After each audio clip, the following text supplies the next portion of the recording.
weekly Sunday program. I see a lot of you have already joined in on Zoom. Welcome.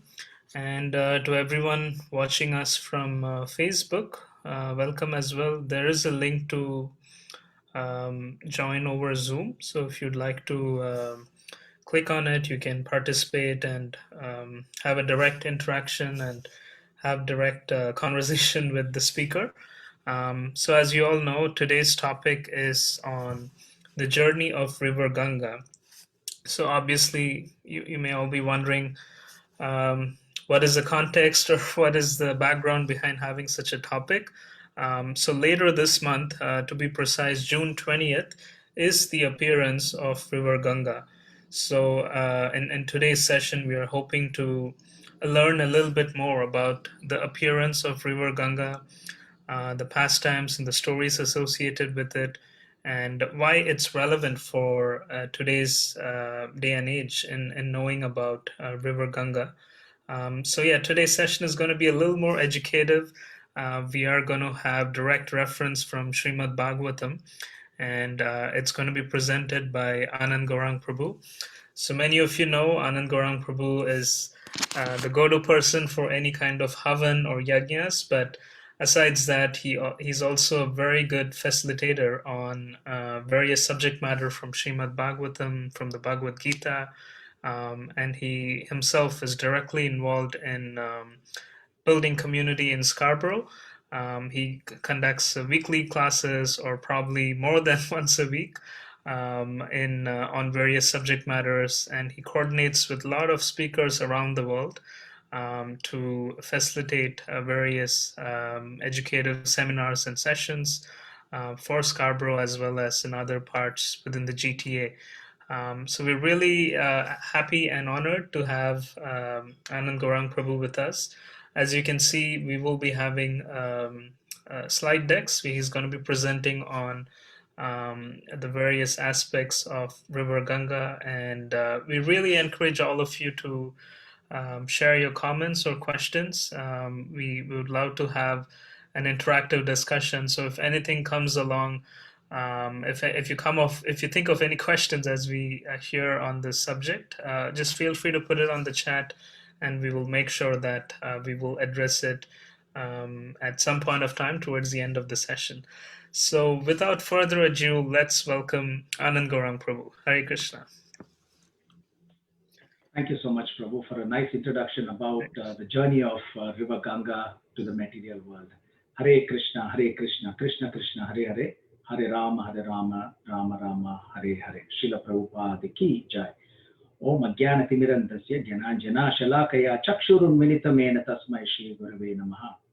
I was born in the darkness of ignorance, and my spiritual master opened my eyes with the torchlight of knowledge. I offer my respectful obeisances unto him and all the members of the Guru Parampara. Vancha kalpatarvyascha kripa sindhubhya eva cha patitanam pavanebhyo vaishnavebhyo namo namaha. I offer my respectful obeisances unto all the Vaishnava devotees of the Lord who are just like desired trees, fulfilling the desires of everyone and are full of compassion for the fallen conditioned souls. Hare Krishna. So we welcome you to this Sunday program conducted by ISKCON Toronto. So today is Sunday, 6th of June, and the topic that we have chosen is a fascinating topic, the journey of River Ganga to the material world. And we will have a multimedia presentation today. And the reason is, I found a nice quote by Bhaktivinoda Thakur, and he said, if any one of the five senses are not involved in Krishna consciousness, then they can become our enemy. So as much as possible, at least in this 1 hour session, we can try to use as many sense organs as possible. We will use our ears, of course, you'll hear me, but also you'll be using your eyes. You can see the pictures and the verses on the screen and some couple of movie clips or video clips that we have, as well as you will be using your sense of touch. You can take some notes, which will be very useful. So we'll use 4 out of the 5 senses today if possible.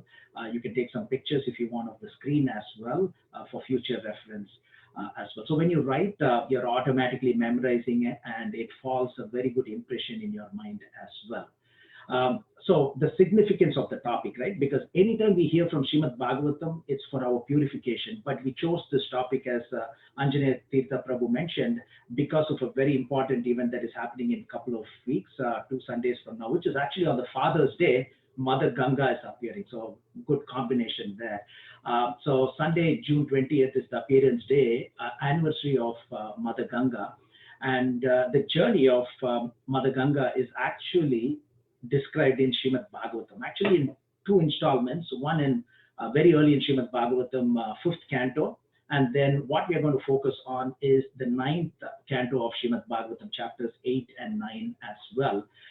And the importance of hearing from Srimad Bhagavatam is quoted again and again. I just took a couple of quotes from Srila Prabhupada, where in first canto, Srila Prabhupada is explaining that by the process of hearing Srimad Bhagavatam, one can attain the highest perfection in life, namely going back home, back to Godhead without failure. So that's a guarantee that is given as long as we are fully absorbed in understanding Srimad Bhagavatam as given by Srila Prabhupada and internalizing the message of Srimad Bhagavatam. And also Srila Prabhupada quotes that it is the best recommended method for liberation from the clutches of illusion. So I've underlined some of these key texts because I've put more than what you need in each one of the slides. But then if you're not a very fast reader, you can just hear what I'm speaking. But you can also follow some of the pictures that you'll see on the screen as well. So again, the importance of this is because there is appearance day anniversary coming for Mother Ganga or Ganges. Interchangeably we'll use the terminology because that's how it is referred in Srimad Bhagavatam as well. In English translation, it's referred to as Ganges in many places, but River Ganga is the official name. And also in the Krishna book, it is said that hearing Srimad Bhagavatam is extremely conducive to liberation. So it's a nice combination. This Mother Ganga's appearance is coming up, and also it's fully described in Srimad Bhagavatam, and we are following the instructions of Srila Prabhupada as well. So one more here. If you read Srimad Bhagavatam, then immediately you will realize God. So with that little introduction, we will also get to know what is the significance of rivers, right? So rivers are considered, as a personification of their deities in one way, because in Arishtasura pastime, the 10th canto, I think about 36th chapter, where Lord Krishna is when Radha Kund and Sham Kund are being created. If you remember, he calls upon all the personalities like Ganges, and the personality of Ganges, there's a name, Devakulya, as well as Yamuna and other rivers and oceans. They individually appear there. So they're considered very sacred, and their personification, their personalities. And also, we chant Ganga Cha Yamuna Cha Godavari Saraswati Narmade Sindhu Kaveri Jalasmin Sannidhim Kuru. So we say daily in our worship, when we are purifying the water, we say, may the holy rivers Ganga, Yamuna, Godavari, Saraswati, Narmade Sindhu Kaveri Jalasmin, all of them can come into this container, so that we offer worship to the Lord. And also Srila Prabhupada has taught us that this word, the Hinduism itself, is derived from one of the rivers, which is Sindhu. And also in Kumbh Mela, we know in the Triveni Sangam, where there is a wonderful meeting point of Ganga, Yamuna, and this mystical Saraswati, which we cannot see now, it is said. So that takes place in Allahabad. And also it is said that when we take a dip in the holy rivers, then we expunge all our sins as well. So I'm just quoting it from Srimad Bhagavatam as well, so that we know the importance and the significance of rivers. And one of the significant aspects is 6th canto, in Chitraketu's pastime, the wives who actually poisoned and killed Harshasuka, they all go and take a dip in Yamuna, in relationship to this verse from 3rd canto. And also, very important point is in 2017, a court in a northern Indian state of Uttarakhand ordered Ganges and Yamuna the same status as a living entity. What does that mean? So if we pollute or damage the rivers, then legally, it is like harming a person, which is a significant step that was taken in 2017. But interestingly, even before this can be awarded to the Ganga and Yamuna, it was awarded to one of the rivers in New Zealand, and then we followed suit as well. So significance of rivers a little bit that was mentioned there. And the frequently, referred pastimes in Srimad Bhagavatam, there is also reference to these wonderful, wonderful holy rivers. So I just took some pastimes. Again, this is like a headlines for you so that it will jog your memory. River Yamuna gave way for Vasudev for him to carry baby Krishna to reach the house of Nanda Maharaj, if you remember. And then Narada Muni instructs Dhruva Maharaj, go and practice your meditation in Madhuvan, which is in the shores of Yamuna. And also, most of the childhood pastimes of Lord Krishna took place in the shores of Yamuna as well, in Vrindavan, and all the Rasalila pastimes, sporting activities with Gopas, etc. Some of the pastimes took place within Yamuna as well. Kaliya pastime, if you can remember, Kaliya was, dancing. Kaliya was there, and Krishna was dancing on the hoods of Kaliya. That was within Yamuna. And also Saubhari Muni was meditating deep within the waters of Yamuna as well. And eighth canto, we read that the goddess of fortune appeared, Lakshmi Devi appeared during the churning of ocean of milk, and she was bathed with the waters of Yamuna and Ganga. And we know in the ninth canto of Durvasa Muni pastime with Ambarish Maharaj, actually both of them took bath in Yamuna river as well. And Maharaj Bharat, he performed, we have three Bharats in our scriptures. One is Lord Ram's brother, and we have Bharat Maharaj, who's the son of Rishabdev. He had 100 sons, and the eldest son is Bharat Maharaj, who became a deer, and then Jada Bharat. But then the third very important Bharat is actually the son, Bharat Maharaj, the son of Dushmanta and Shakuntala, who Shakuntala was the daughter of Vishwamitra, if you remember. He performed several, sacrifices in the banks of Yamuna and Ganga as well. And by the way, Yamuna is the daughter of sun god and one of the principal wives of Lord Krishna as well. So again, I just thought I'll put some pastimes referred to in our scriptures with regard to the rivers and especially Yamuna river. And why? How about Ganges or Ganga? So Balaram, if you remember, he used his plow to drag Astinapur directly into Ganges. And also after this Govardhan Leela pastime, Indra bathed Lord Krishna with the milk of Surabhi cow and the Ganges carried by Airavata, the elephant, who actually appeared from that churning of the ocean of milk. And also the two sons of Kuvera, when they saw Narada Muni, they were actually enjoying in the waters of Ganges in the higher planetary system. And one fascinating aspect in the ninth canto is that there is a great sage, Janu, who drank the waters of Ganges as it came because it destroyed everything, all his hermitage, etc. So he drank it and then let go later on with his right here. And that's why one of the names of Ganges is Janvi, the daughter of Janu.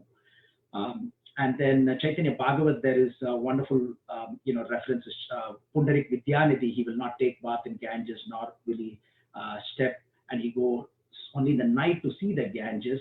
And also Ramanuja Sampradaya, they don't take bath in the Ganges, and then they just take the water and sprinkle it in their head. So some of the references to Ganges. And it is said that the great sages from the higher planetary system come down through the pathway of these Ganges, and therefore their hairs are always wet. The quotes are there. I always put a lot of quotes, so if you're interested, you can take a note of them as well.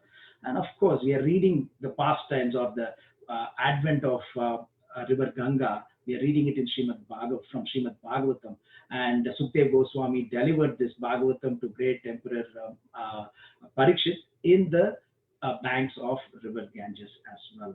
And Ajamil as well, after he got the second chance, whatever he had made a mistake, and then he called out Narayana, his younger son, and then he got a second chance. And when he got the second chance, he went to Haridwar again in the banks of Ganges, and then that's when he went back home, back to Godhead as well. And then Nityananda Prabhu instructed Jagai and Madai, go and serve Ganges to counteract your offenses as well.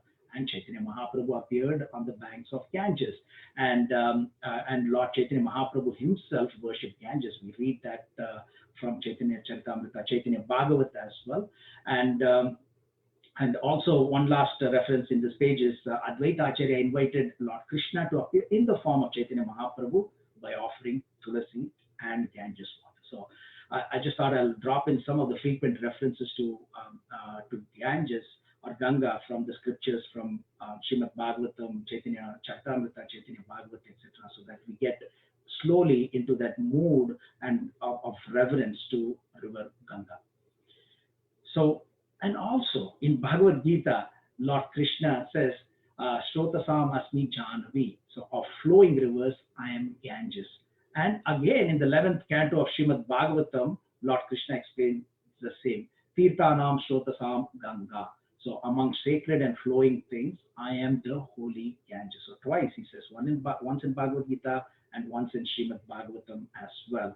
And in the 12th canto of Srimad Bhagavatam, it is said just as Ganga is the greatest of all rivers, Lord Achyuta, Krishna, the supreme among deities, and Lord Shambhu, Shiva, the greatest of Vaishnavas. And you will hear more about Lord Shiva in the next few minutes. And Srimad Bhagavatam is the greatest of all Puranas. So this particular verse 12, 13, 16 is very significant to the topic that we are reading today, because it's the advent of Ganga, the flow of Ganga to the material world. It is from Srimad Bhagavatam, and then Lord Shiva or Sambhu is the greatest of Vaishnavas, and you'll see how he's Paradukha Dukhi, and then he accepted to take that force of Ganges on his head for our benefit for eternity. And also there are many glories of River Ganga. I just took a few. This is from the 10th canto. Akrura is, is describing it to Lord Krishna. The waters of River Ganges has purified the three worlds, having become transcendental by bathing your feet. As we know, Lord Vamanadev extended his left foot right up, and then piercing the layers of the universe with his left toe, and then the waters came from the causal ocean, washing his feet, and then that's how we got Ganges into this material world eventually. And then I'm just going to read what is underlined from 119.6. Everyone who's destined to die must take shelter of this river, and this river is Ganges. Okay, so it's important for each one of us, because all of us will have to die at some point, and this is very significant from Srimad Bhagavatam. So these are all authentic, authorized sources glorifying River Ganga from our scriptures. And it purifies the fallen souls as well. From the world point of view, from the world view, River Ganges is about 2,500 kilometers, and it rises in the eastern Himalaya. So some of you may have been to Gangotri. I've been fortunate enough to be there, to Gangotri. So many of you would have gone there, and also some of you may have gone right up, few more kilometers as well, to the very source of where it's very difficult to get there, but many of you would have gone to Gangotri as well. And it flows down south, and then it empties into the Bay of Bengal. So we'll get with that little introduction about the glories of why this topic, glories of rivers, and then some of these pastimes concerning not only Ganga, but also we saw about Yamuna as well. So we get into this mood of reverence, and then we'll get into the actual journey of River Ganga to the material world. So I'm going to start out with 9.8, as I mentioned. So appearance of Sagara Maharaj, not Sahara Maharaj. Sagara is ocean. Sagara Maharaj. And there was a king called Bahuka, and it is said that he was a very, very powerful king, but however, his enemies overpowered him and took away all his possessions. And in those days, the kings used to have more than one wife, and there are many reasons for it, right? They, the neighboring kingdom, they want to have a good relationship with other kingdoms, so they have this, connection with other kingdoms as well. So many reasons why kings were having more than one wives as well. And here, they all went to the forest, and then one of the queens of King Bahuka was pregnant, but the other co-wives were very jealous, and they poisoned this actual wife who was pregnant, and with the aim of killing the child. But fortunately, this child did not die, and then he appeared, and his name was Sagara, one who was born with poison. If you remember in the 6th canto, Chitraketu and Kritadyuti, they had a son called Harshashoka, and then the co-wives killed actually the son after he was born. But in this case, even before the child was born, they tried to poison the child, and by the mercy of the Lord, the child did not die, and he was born, and his name is Sagara. So Sagara means one who is born with poison, and he did not die because of the protection by the Supreme Lord. And uh, and then he goes on, he becomes an emperor. So he grows up and then he becomes the emperor, and then he is performing an Aswamedha Yajna. Aswamedha Yajna is very difficult to do in this day and age. It's not possible. Many different yajnas is not possible in these days. And that's why in Kali Yuga, the Yuga Dharma is the chanting of the holy names of the Lord. So in this case, so he is ready to start an Aswamedha Yajna, and this horse has to go from one country to another country, and then all the kings have to agree that this particular king who's doing this yajna is the undisputed ruler, and it's supposed to be very expensive, and they have to give lot of wealth to the other kingdom as well. So it's not possible nowadays, but that was the process as we read from Srimad Bhagavatam. It has happened many times. Rajasuya yajna, Swamedha yajna. So the horse will go. So the horse plays a critical part in this sacrifice. So following the instructions of his guru, and his name is Orva, and some of you may remember the glories of this Muni is that he's explaining in Vishnu Puran about the importance of performing Shraddha ceremony for the ancestors.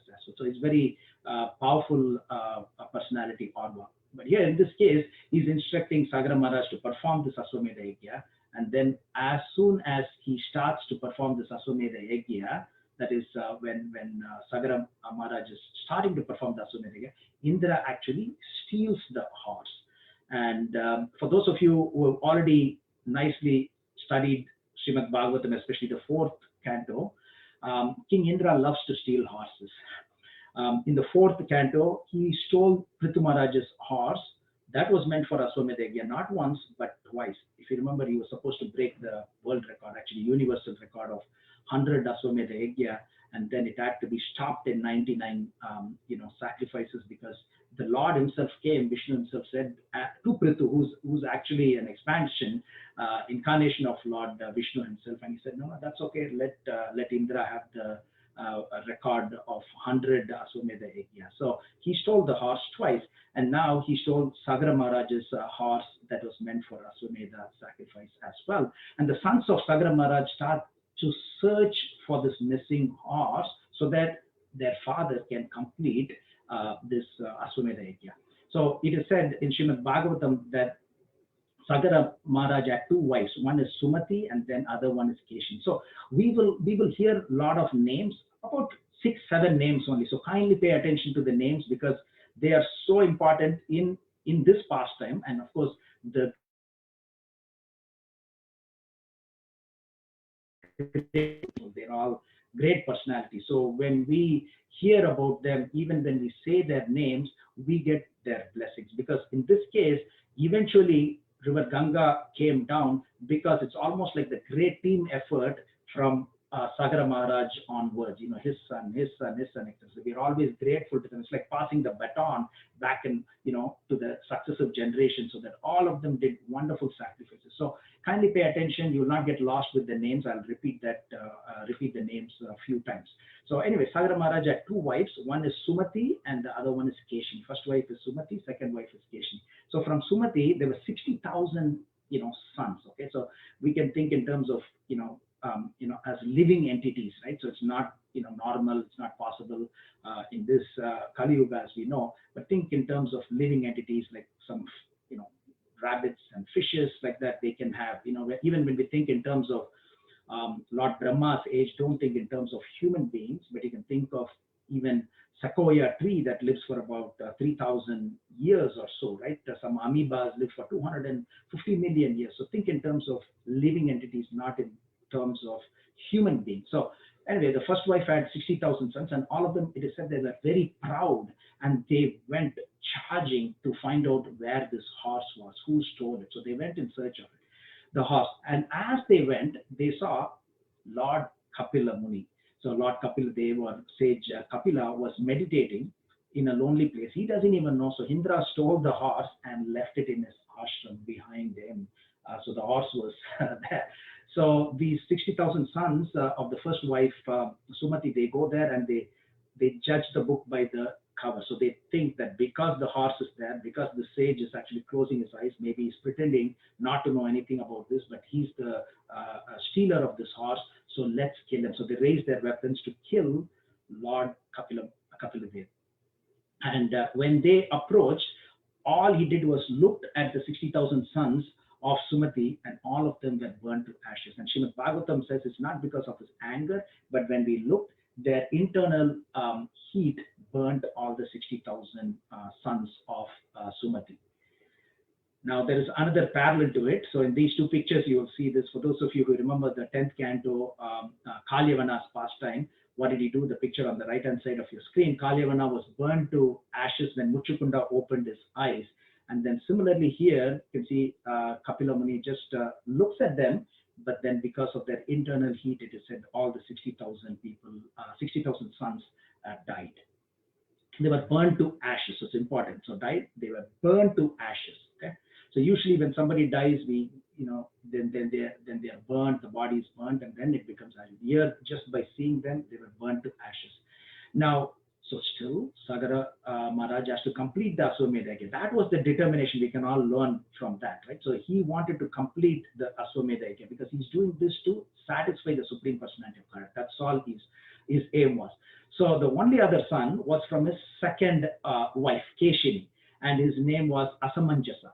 But then it is said this Asamanjasa was a very, very mystical person. So he remembered everything from his previous life, and he wanted to keep away from all the family matters and affairs. He doesn't want to become a king, etc. So he pretended to be a miscreant, and he did some abominable things. I don't want to go into that today because it said that he killed a lot of these little boys, threw them in the water, and then later on with his mystical power, he brought them back to life. Okay, so a little bit for us to know. So he was not the prime candidate to go and find this missing horse because he was always doing abominable things in the eyes of everybody. So then what was the other choice? He had a son. His son was Amshuman, and he was given this job. Please go and find this missing horse because we have to complete this Aswamedha Yajna. So he went, and then he followed the same path as his uncles, 60,000 sons of the first wife took. So he went and he found this big mountain of ashes. It is said, the ashes that were there. So he reached the stack of ashes, and then he's seeing Lord Kapila Muni there. And then he offers obeisances to Lord Kapila, and see the big difference between the two wives and the sons from the two wives, right? So the 60,000 were very proud and arrogant, and then they wanted to kill, thinking that he is the one who had stolen the horse. But here, Amshuman, who's very, very obedient, and then he offers all respects to Kapila, and he offers wonderful, wonderful prayers to Lord Kapila. So as you can see, he's offering worship, and the horse is still in the background there. And I put some reference there. So 6 verses, wonderful verses are there in Srimad Bhagavatam, Canto 9, Chapter 8, verses 21 to 26. And he's praying, and he's also explaining to Lord Kapila Dev, that that his uncles did not know who are you, like the great personality that you are the Supreme Personality of Godhead, but my uncles did not know who you are. What to say about my uncles, because they are conditioned souls.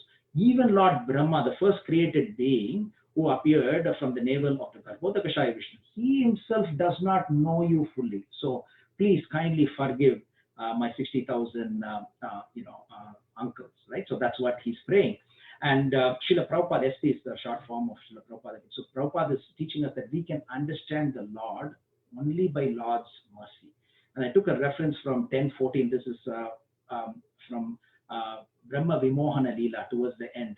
We had purports by His Divine Grace A.C. Bhaktivedanta Swami Srila Prabhupada. Srila Prabhupada Ki Jai, until the 13th chapter of the 10th canto. So this is from the 14th chapter. And here what is underlined is very important.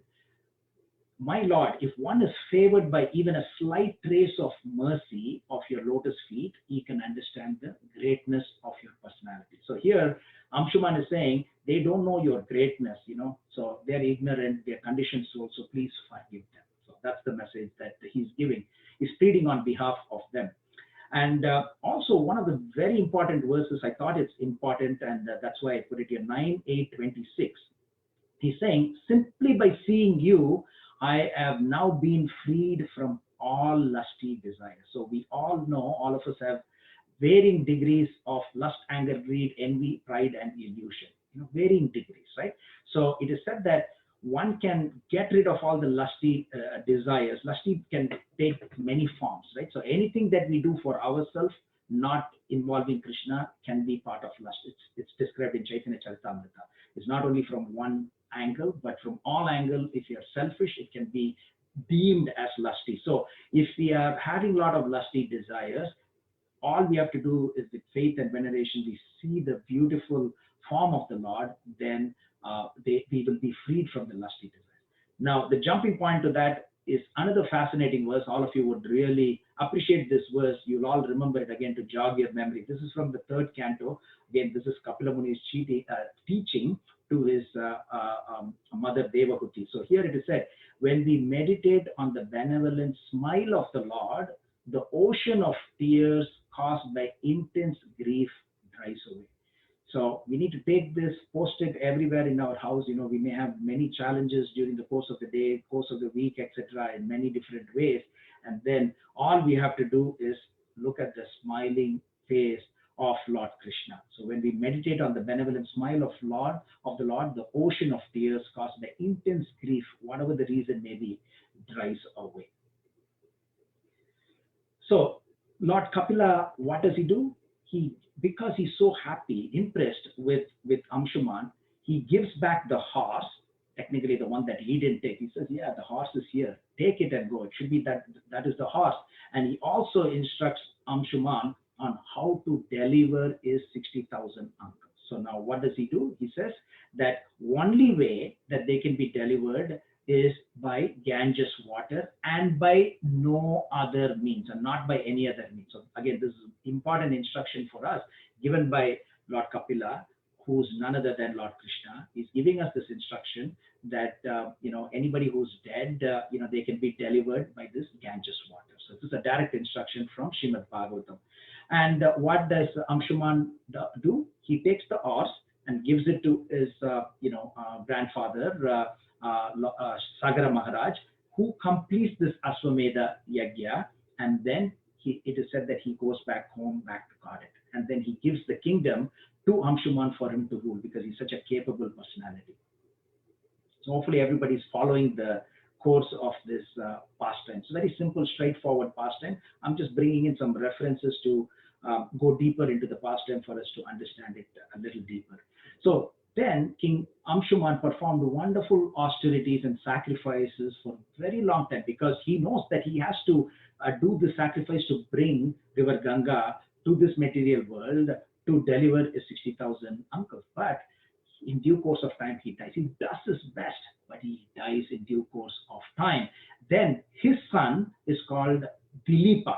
So he performs severe austerities as well, but he's also unable to bring Ganges. It's all getting closer. You can say, Ganges is coming closer, but did not come at all until Bhagirath. Bhagirath is the son of Dilipa, and then he performed wonderful austerities and sacrifices, and then Mother Ganga appeared, not in the form of water, but Mother as a personification, as a deity.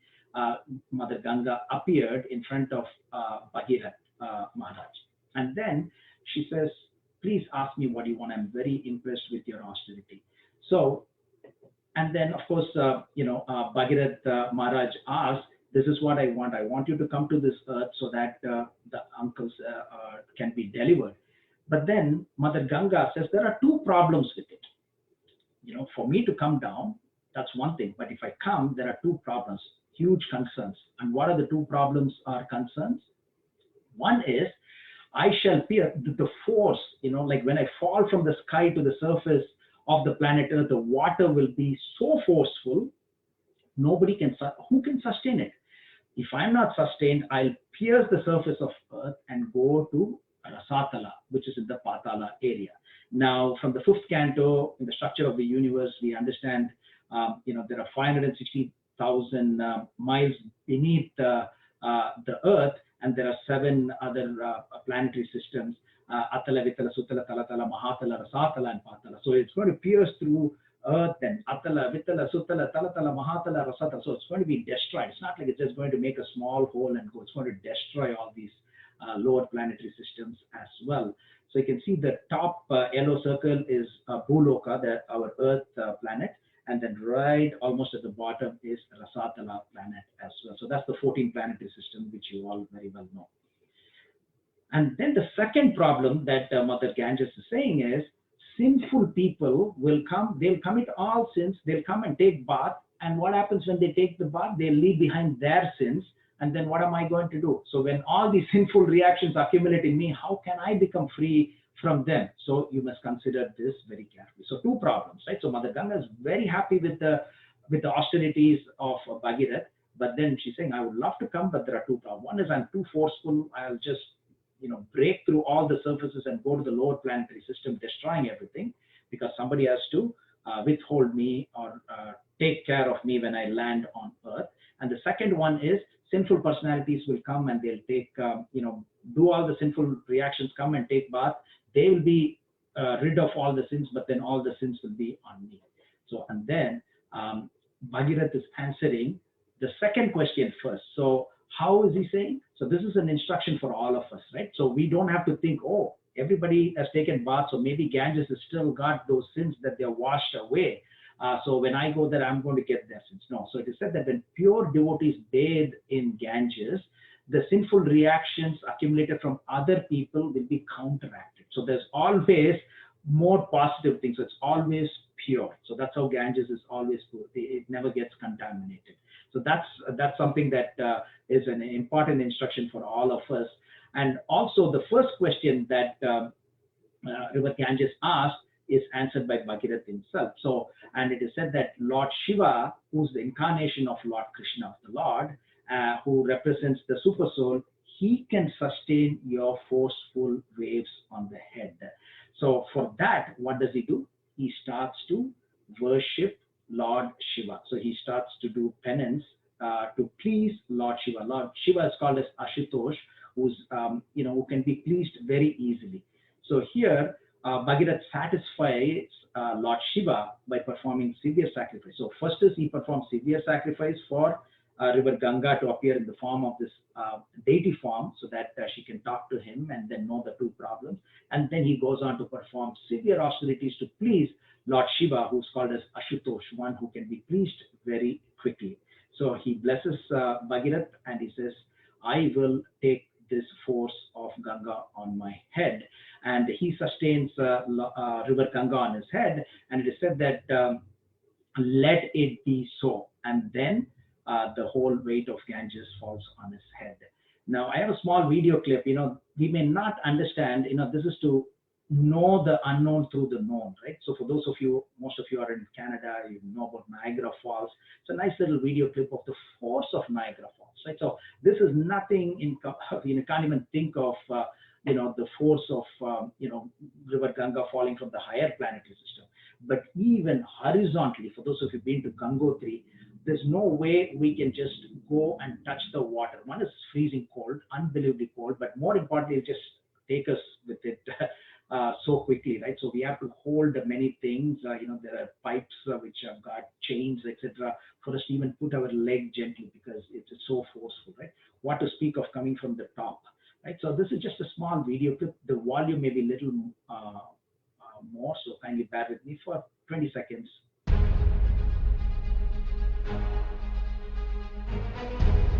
Just Niagara Falls is so forceful.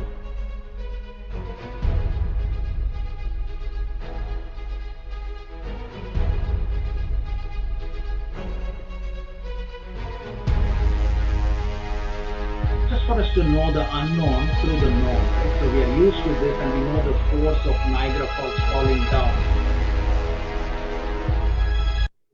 Okay. So, but here Lord Shiva accepts River Ganga on his head, which has already washed the lotus feet of Lord Vamanadev, as we know. So in Srimad Bhagavatam, in the 8th canto, Srila Prabhupada is teaching us that Lord Shiva is Paradukha Dukhi. We talked about his name being Ashutosh, but he's also Paradukha Dukhi. In other words, he has no personal troubles, but he's very unhappy to see others in trouble. So he always helps them, right? And a case in point is he saves, he drinks this lethal Kalakuta or Hala poison during the churning of the ocean of milk in the eighth canto. So he's the only one who drinks that. So, and also here now he's bringing this Ganges. Because of him only we have Ganges, because he's sustaining this whole weight of Ganges on his head. So Ganges was finally brought to the place where the ashes of his forefathers were. So the great and saintly King Bhagirath brought the Ganges, which can deliver all the fallen souls, so that place on earth where the bodies of his forefathers lay burned to ashes. So it is from that time it is customary to merge the ashes of dead persons in the Ganges water. Some of them, I mean, if they can't do, they just put the ashes in a moving water, sometimes in any river or ocean. But this is what is described in our scriptures, so that they can be delivered. Anybody can be delivered. So it is said that Bhagirath mounted a swift chariot and he drove before Mother Ganga. So here he's walking, of course, but who followed him, purifying many countries until they reached the ashes of Bhagirath's forefathers, the sons of Sagara, who were thus sprinkled with water of the Ganges. But now what we do is we take the ash and we immerse them in Ganges. So either way, it's the same. It's merging or connecting with the holy Ganga water.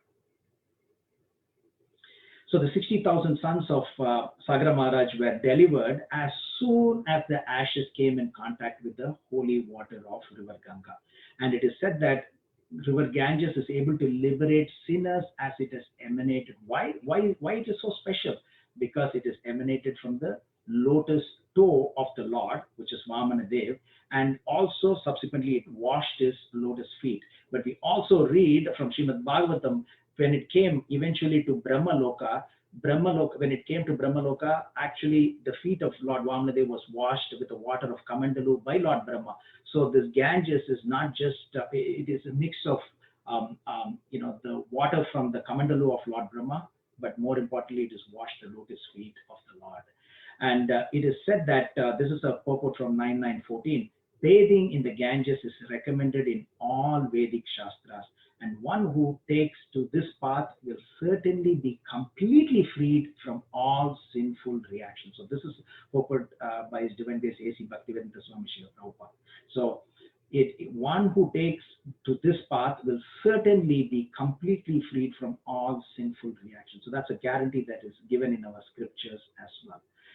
So what you will see here is a one-page summary. As I said, we had a few of the names that we had to remember, but this one page is a nice little summary of the two chapters that we went through in the last 40 minutes or so. So just to quickly summarize so that we nicely understand this pastime, which is very important for us to know how the Ganges descended to this material world. So there was a king called Bahuka. He had his enemies, of course, and then they took his possession. So he went with his wives to forest, and then one of the wives was pregnant, and the other wives were jealous. The poor wives poisoned this pregnant wife, and then she still delivered the child, and the child was known as Sagara. One was born with poison. And then Sagara Maharaj grew up. He became an emperor. And then he had two wives. One was Sumati, who had 60,000 sons, who were very proud. And then the other wife was Keshini, who had a son called Asamanjasa, who remembered his past. He was referred to as Jati Smara. So that means he was able to remember his past. And then he wanted to keep away from everything. And then he was doing some abominable activity. So he was not a prime candidate to go and search for the horse. So the 60,000 sons of the first wife Sumati, they were very proud. They went to Kapila Muni's ashram. They thought he had stolen the horse, and then they wanted to kill Kapila Muni, and then Kapila Muni just looked at them and they were all burned to ashes. And then Asamanjasa's son was Amshuman, and he was such a great personality. he goes in the same pathway as the 60 the 60,000 sons of Sumati had gone, and then he found this ash, and then he saw Kapila Muni as well next to it, and he saw the horse as well, and he offered wonderful prayers. And then Lord Kapila Muni was very impressed with Amshuman, and therefore he says, here's the horse, take the horse, and also the only way you can deliver your 60,000 uncles is when you actually bring in Ganges, and the Ganga water is, the ash is mixed with the Ganges water. So he performs severe austerities and sacrifices, but unfortunately he does not live long and he dies. And then his son Dilipa also performs austerity to bring Ganges, but he also could not. And then finally Dilipa's son is Bhagirath. He performs severe austerity, and then he brings the Ganges to this material world. And then by performing austerity and sacrifice to Lord Shiva as well, who agrees to sustain the force of River Ganga on his head. And eventually Ganga delivers the 60,000 forefathers of Bhagirath Maharaj. So there are many, whenever we hear the pastimes from Srimad Bhagavatam, it's not something that will make us happy for that half an hour, 45 minutes of what we are hearing.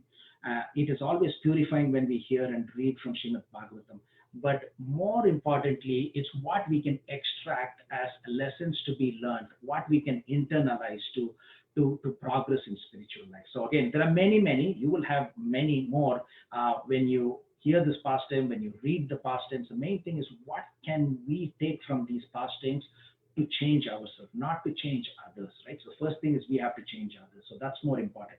So in this case, there are some, I just put some before we take some questions. So if God wants to protect somebody, who can kill that person, right? So King Sagara survived the poison that was administered by his stepmother, and eventually went back home, back to Godhead.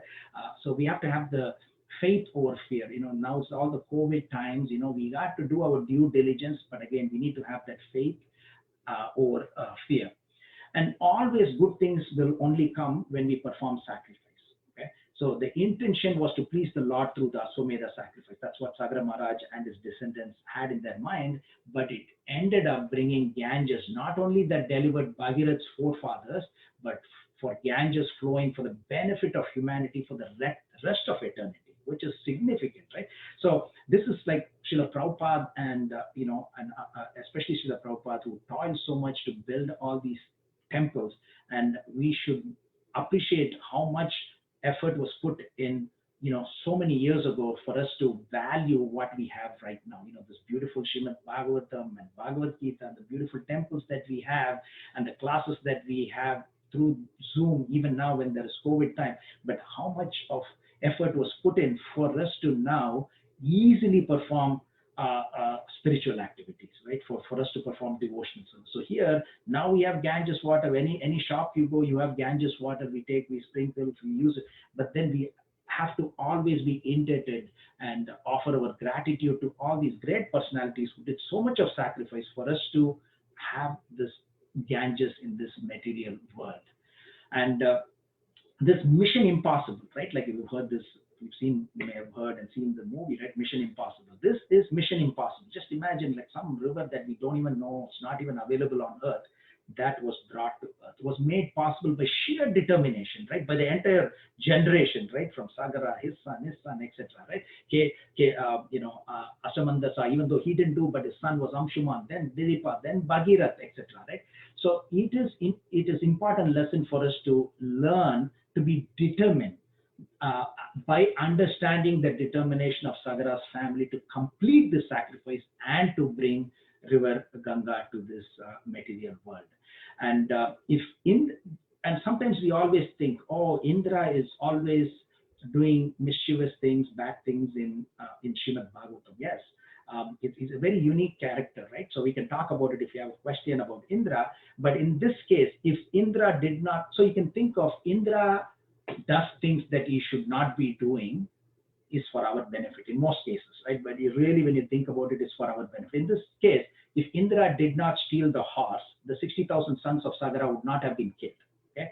And River Ganges would not have come to this material world at all. So when you think about it, the root cause of it, you can say that because Indra played his part, that's his role that he plays. And another important lesson amongst many is, don't jump to conclusions or do not judge the book by its cover, right? The 60,000 sons of Sagara saw the horse near Kapila Muni's ashram and concluded that this is the sage who had stolen the horse, when it was actually Indra who stole the horse and quietly placed it in Kapila Muni's ashram, right? So we have to remember that, many scriptures teach us, do not judge the book by the cover and don't jump to conclusions, right? There are many pastimes.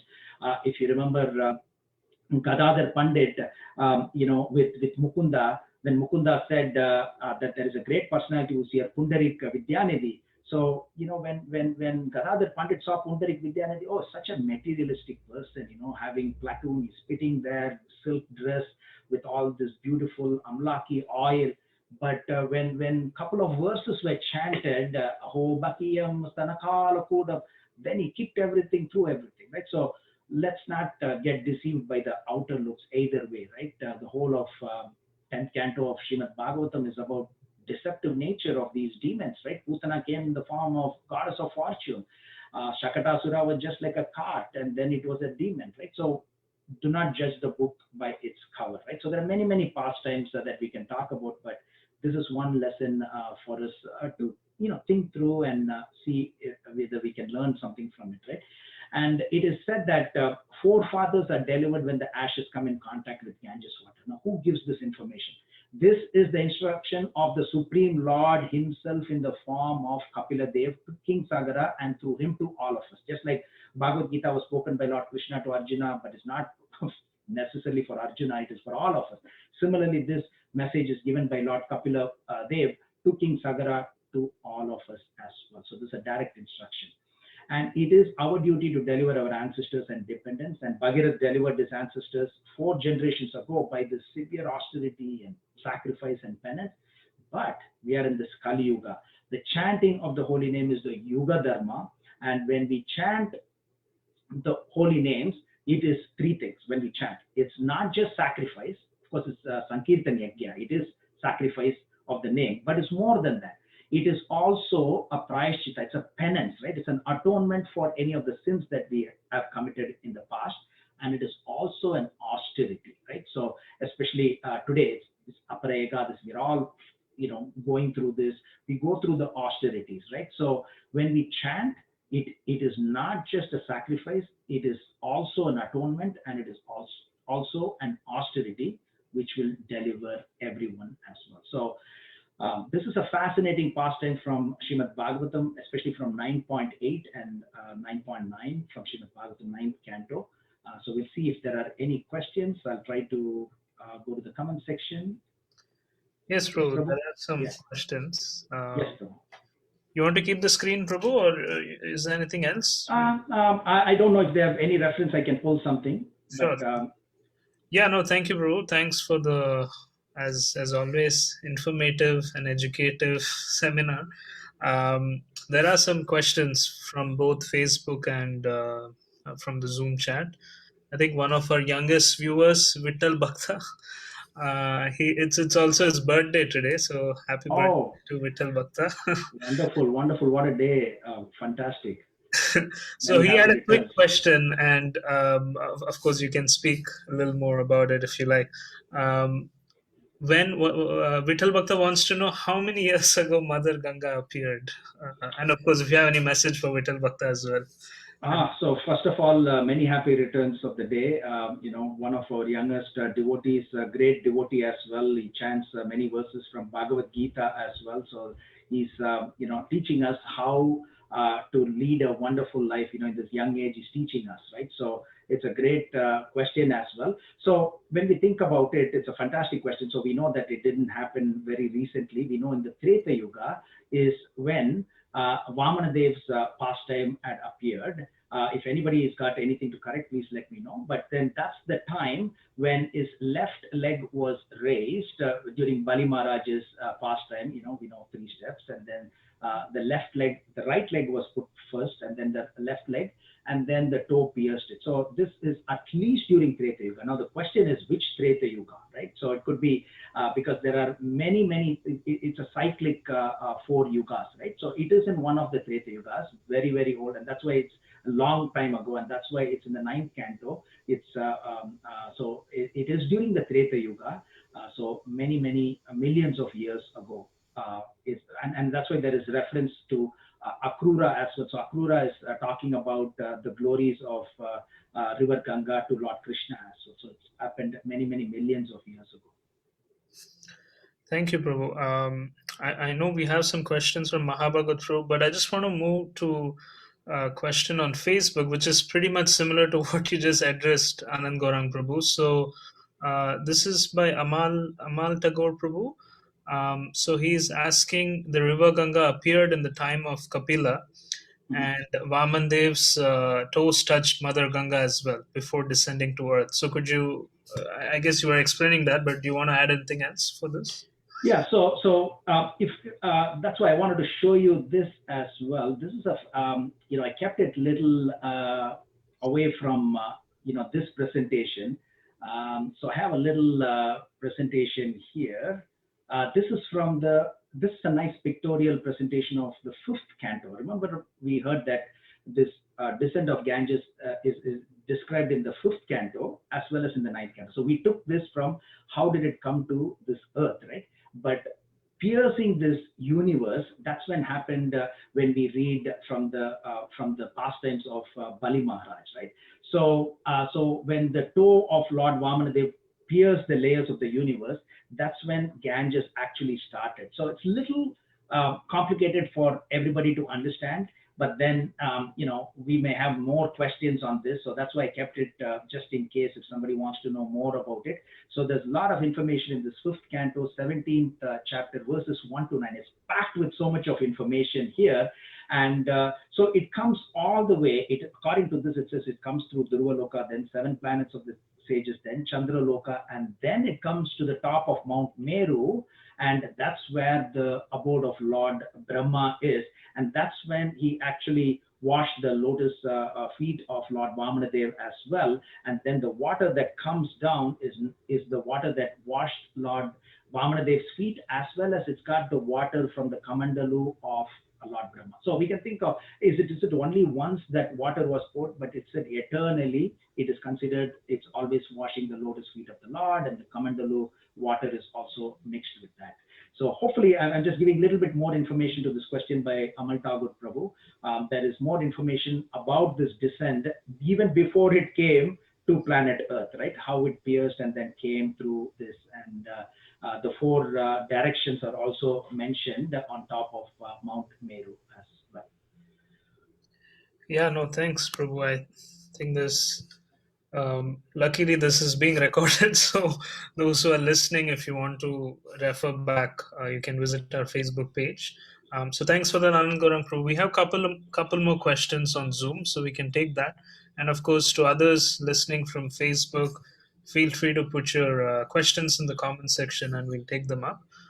So, this is a question by Mahabhagat Prabhu. Does Mother Ganga also exist in the spiritual world beyond the causal ocean? It's a great question. I'll put it back to Mahabhagat Prabhu, who's a very learned speaker as well. So I will put it back to him for us to understand this from his perspective. So where we learn is that, what we learn, it's starting from the causal ocean is what is coming down as Ganges. But, everything is a reflection from the spiritual world, just like Vrindavan and Dwaraka. So there could be Ganges, Ganga in the spiritual world as well. So we would like to hear from Prabhu what his thoughts are. Yes, Mahabhagat Prabhu, if you're around, feel free to unmute yourself. Yeah. Hare Krishna, Ananda Gauranga Prabhu, please accept my humble obeisances. Prabhu, Hare Krishna, Prabhu. I asked the question because I wasn't sure. I know that, for example, Mother Ganga exists in the Mayapur Dham, which is non-different from the Vrindavan Dham. Mhm. But I just wanted to get get your answer for that too. I was just thinking about that, but I didn't have any authoritative information on that, which is why I asked you. Yeah. So, I mean, knowing that, it is quite possible, but we don't want to speculate. We will go with what is there in Shrimad Bhagavatam in the fifth canto and in the ninth canto. And it says it starts from washing the lotus feet of the Lord. And that's why it is, so auspicious for us to sprinkle the water of Ganges or take bath in Ganges. And of course, immerse the ashes of, personalities who have died, left their body in Ganges. So, but definitely it's quite possible, Prabhu. There is no doubt about that. Thank you. Thanks, Anandarang Prabhu. So another question, Prabhu. Also, in the presence of Mother Ganga purifying the whole world, how is it that persons get so sinful so as to require the appearance of Lord Kalki at the end of Kali Yuga? Yeah. So how many people know about Ganges? It is there to purify, and Srila Prabhupada taught us again and again. It's like elephant going and taking bath in the river and then coming back. And what does the elephant do? Take the sand and again put it on the head, right? So it is said that our again and again is our sins are wiped out as it is confirmed in Srimad Bhagavatam when we take a bath in river Ganges, but then it does not take the root out of our sinful mentality, right? And that's why we read the sixth canto of Srimad Bhagavatam in the Ajamal pastime. It is said that there are many different ways for us to expunge our sins, but to root it out completely, that is what is this Hare Krishna Mahamantra does, right? So now, how many people in this world? ISKCON is there everywhere. The presence is there. The books are being distributed, but still, compared to this whole world's population of 8 billion people, right? Still, we are small, right? So that's why we are trying to reach out as much as possible to give this knowledge of Shrimad Bhagavatam so that more people get to know about Ganges and then for them to benefit from what is available. But still, majority of humanity don't know about Ganges, don't know about chanting of Hare Krishna Mahamantra. So it is there. We are fortunate by the mercy of His Divine Grace A.C. Bhaktivedanta Swami Srila Prabhupada. If Srila Prabhupada did not come to the West, we will not know anything about Ganges. Some people from India may know this. Maybe from South India, they may not even know this because, it is there in northern India, right? So still, it's a very small population who know about the glories of River Ganga. And we are fortunate, but not everybody is so fortunate. Thanks, Prabhu. I think we'll take one last question. Thanks to Mahabhagat Prabhu for posting such insightful questions and to facilitate a good discussion. So the last question here by Prabhu again is, does the river Ganga pass through the saltwater ocean to the lower planetary systems too? Yes, through the saltwater ocean to the. It is said that from this Alakananda, right? So it is flowing towards the south, and it is what comes into this earth. Fair enough. Well, thank you, Prabhu. Thanks so much, Anand Gorang Prabhu. I think we've covered questions from both Facebook and Zoom. I don't see anything else, but really, we want to take time to appreciate the time that you took in putting this together, the slides, and preparing for the session. Any final concluding words, Prabhu, on this special occasion, on this appearance that you want to share before we conclude? Yeah, so one thing is I thought we'll touch base on Indra because this is a common question that devotees ask because throughout Srimad Bhagavatam we see that he makes mistakes again and again and again. So that's why we put that one. I put that one bullet point saying if he did not steal the horse, we wouldn't have had Ganges because the 60,000 sons of Sagara would not have been killed, right? So when we go to Rig Veda, right? Rig Veda, many of you know there are 1028 hymns, right? And out of that, about 290 or 289 hymns praise Indra, right? So it's a book that praises Indra. But Srimad Bhagavatam, it's a path of bhakti, right? So it doesn't put him down because Srimad Bhagavatam teaches us what to do and what not to do as well, right? I think once Chaitanya Charan Prabhu beautifully explained that, for those of you who follow cricket, right? If Muttiya Muralidharan is writing a book, right? his book will say how he got Sachin Tendulkar out so many times. It doesn't mean that Sachin Tendulkar is a bad batsman, but this is a book that focuses on his bowling, right? So Sachin is so great that he finds his place in his book. So let's not say that he's a bad personality. He's teaching us what not to do as well, and more importantly, a lot of his activities end up being beneficial, right? So for example, he disrespects Durvasamuni, if you remember, right, by ignoring the garland that was given, and then eventually the churning of the ocean of milk pastime took place, right? And of course this stealing of this the horse, and then we get this beautiful, wonderful, potent river Ganges, and also Menaka in that pastime. Indra sends Apsara Menaka to distract Vishwamitra, severe penance, right? And then of course he had Shakuntala as the daughter, and then who marries Dushmanta, and then they beget Bharat, one of the three Bharats, as we know, right? And and then what does he do? He retrieves so many demigods' wives and daughters from the Rasatala planet as well. So there is always something good that happens from the so-called mischief. I mean, we wouldn't have had the Govardhan Leela pastime, right? If the mischief by Indra was not there, then we wouldn't be celebrating the Govardhan Leela pastime. So there is always something great that happens.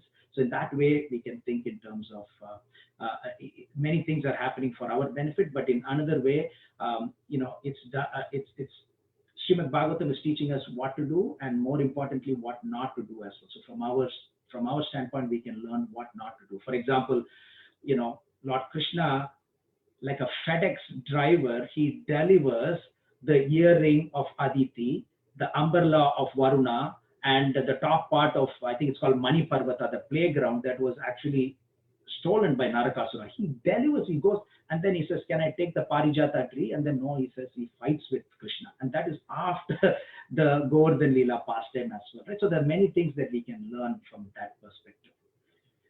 So hopefully that's the only thing that I thought we can add, because there are many questions that are asked about Indra's little unique role that he plays in Srimad Bhagavatam, throughout Srimad Bhagavatam. Well, thank you, Prabhu. Thank you so much for again. It's always you add so much depth to all the classes, and with the slides, it's a lot of a complete visual engagement and sense through ear, sensory. Everything is engaged, as you said in the beginning. So thank you so much once again. Thank you so much, Prabhu. I just thought if you give me 30 seconds, is that okay? So one thing which you mentioned, what can we learn from this, right? So one is, of course, Srimad Bhagavatam teaches us that when the ashes are immersed, they get delivered, right? In another way, when we think about it, it is said, I want to slightly digress from Srimad Bhagavatam here, but it is said, for 40 days the soul is still hanging around, right? The body. So that one of the reasons why we burn the dead body, and then the ashes are immersed and sent far away. It is called Rinanu Bandha, right? So it is said that the bond of relationship are taken off, right? So it's dispersed, right? So we destroy the physical memory, not the psychological or emotional memory of that person, right? So we always think of that person who's passed away, but we just want to make sure that there is, in India, they burn the clothes of the person who's dead and his undergarments, everything, right? So that the soul is not still, attracted to that old body and the remnants or extension of that body, right? And it is said that even the DNA, I don't know how far it's true, but it is said that even the DNA can be got from the ashes as well. And they also play some occult mischief as well with the ashes, right? So for those of them who know that, they'll want to grab that and do something. So that's why one of the reasons is to disperse it in this holy river as well. So it's beneficial for everybody. Okay, so that's the only thing I wanted to add, Prabhu. No, perfect. Thank you, Prabhu. Thanks for giving the finishing touch. Much appreciated, Prabhu. Again, we went a little over time, but we are totally okay with that. Thank you for that, Prabhu. For everyone listening in, of course, just want to give a little context again. June 20th is the appearance of River Ganga. So I think it's a good way to get into this mood. In a couple of weeks, we will be celebrating this occasion, and we thought, why not have a dedicated session on this, and also an important announcement about Toronto Rath Yatra. You all know July is the month of this amazing festival, which happens on a annual every year. And this time around, of course, last year as well, we couldn't have a regular usual festival as we usually do due to the pandemic. So this year we are hoping to have, of course, a virtual festival, and if possible, something similar to what we did last year, of having the deities out for darshan. So we'll keep you posted with more details, but just wanted to let you know that July 17 and 18 is the weekend when Toronto will be celebrating this annual Festival of India, or also known as the Rath Yatra. So, starting from next week, we will be having Jagannath themed Sunday programs. So, that's also the reason why we wanted to have this session today. So, from next week onwards, up until the festival, we will be hearing a lot more about Jagannath, Baldev, and Subhadra Maya. So stay tuned for that, and stay tuned to know more about the festival. We will be sharing more details as we get to as we get to figuring out the various components of the festival. So thanks all once again. I think we will all chant once before we conclude for today, and let's dedicate it to Vittal Bhakta. I hope he is listening and watching all of us. It's his birthday, and we just want to take a quick moment in wishing him by chanting the Hare Krishna Maha Mantra along. You have already unmuted yourself, so you can unmute. You all should be having access. Yes, let's chant once. We're all ready. 1, 2, 3. Hare Krishna. Hare Krishna, Hare Krishna, Krishna Krishna, Hare Hare, Hare Rama, Hare Rama, Hare Hare.